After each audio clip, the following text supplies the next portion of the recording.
So a couple days ago, I was watching the Daniel Tosh surfer. Love that guy. But it was on Netflix or whatever, so you had to watch the entire episode. Or Hulu or something. I don't remember. It's at my buddy's house. So I'm watching this, but I'm there with... There are 4 women and 2 dudes hanging out watching this show. And I love Daniel Tosh. And I know Daniel Tosh is funny. I mean, he makes a lot of jokes about a lot of topics that you would be like, no, that's not a topic we can joke about. And I believe he does very well at it.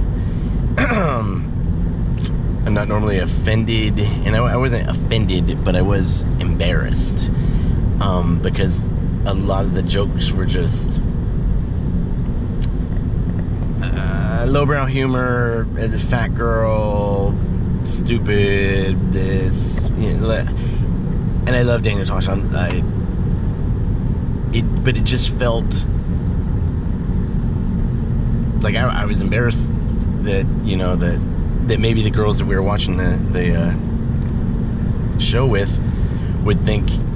I mean, it was funny, but at the same time, it was mean, hurtful, and I don't want people to think, well, he's laughing at people because they're weak, or he's laughing at people. Well, if you're a cone, yes, I laugh at you because you're weak, but it's a kind laugh, because that laugh is meant to be like, oh, you know what? I'm not gonna let that happen. It's not weakness. It's not getting to me.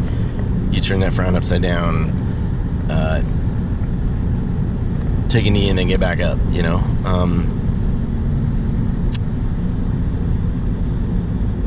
it just, I don't know.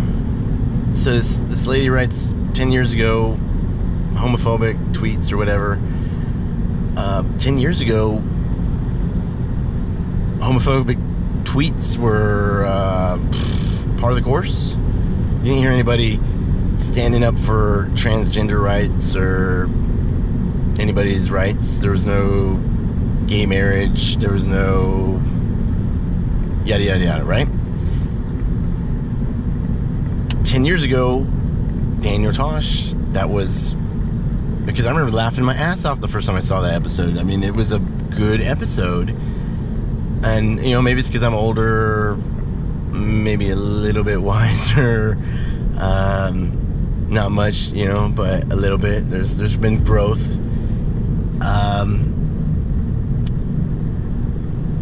So she said these tweets 10 years ago. Is she doing it now? Is she stomping on people's rights? Is she a bad person?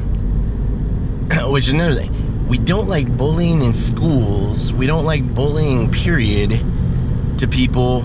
But yet, I don't like what you said. We should all boycott such and such. Or we should all do this. Isn't that bullying? I'm just asking a question. I mean, I could be wrong. You're like, what are you talking about? That's not bullying. I believe it's bullying, so I'm asking the question. And you always, ask questions. Don't, if someone tells you not, unless it's your parents and you're under 18 and your brain's not fully developed and you're not understanding and they're really doing the best they can for you, don't question them. Your parents are doing your best. Trust me. Nobody wants their kids to fail.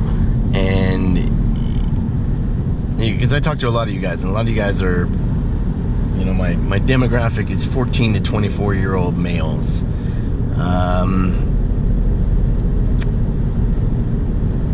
You're there, breathe, don't get angry. Most parents are there to help you, so listen to them, give them a little bit of a break, because it's tough being a parent. I wouldn't wish being a single parent on Osama bin Laden. That is a rough responsibility and a lot of stuff going on. So you look at people's intent. You look at the general, what is this person stand for, and does this person generally do good? I think if the answer is yes, I'm not saying you give passes or something. I'm just saying that this is a pretty good one too, and because I've been working on this one for a while, and I was glad it got approved. So I've always thought that, like, we tell people not to commit suicide because we don't want you to commit suicide. Life is good. Life is beautiful. Don't kill yourself. There's a lot going on, right? But if somebody does kill themselves, I think that you have to show them mercy, kindness, understanding, because a person that wants to kill themselves or wants to die is not in a good place, and their brain may or may not be functioning. Studies show that after 2 years of depression, you're, in the dumps. So that's not good. And it rewires your brain. Look at all these guys, PTSD, TBIs, depression, all that. Because their brains are rewired. So I was listening to a homily the other day, and the priest said, he's like, God understands that life's hard, and if you're in a place where your brain's not functioning correctly, he, being the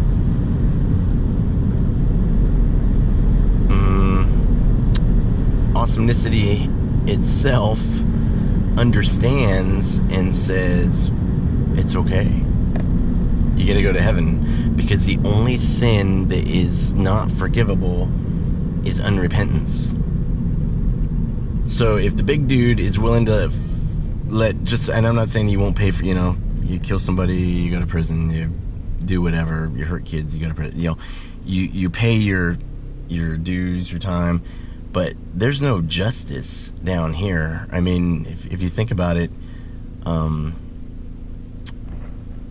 there would be think about if you got in trouble for every time you did something that you didn't get caught for, or you didn't do the right thing, or whatever, or you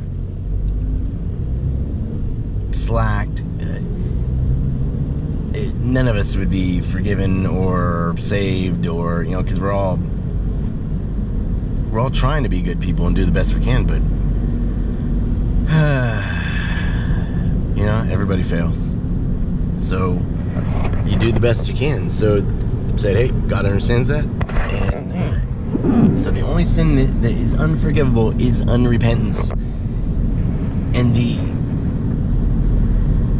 all right, look at Robert Downey Jr., right? In the 80s, early 90s, Robert Downey Jr., maybe not 80s, maybe, was in and out of jails, was coke, meth, crack, everything, right? Nobody liked Robert Downey Jr. He was hated. I was like, oh my God, Robert Downey Jr. is a horrible person, blah, blah, blah.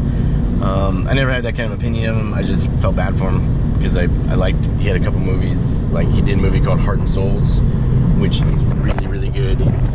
And a young Kira Sedgwick's in that.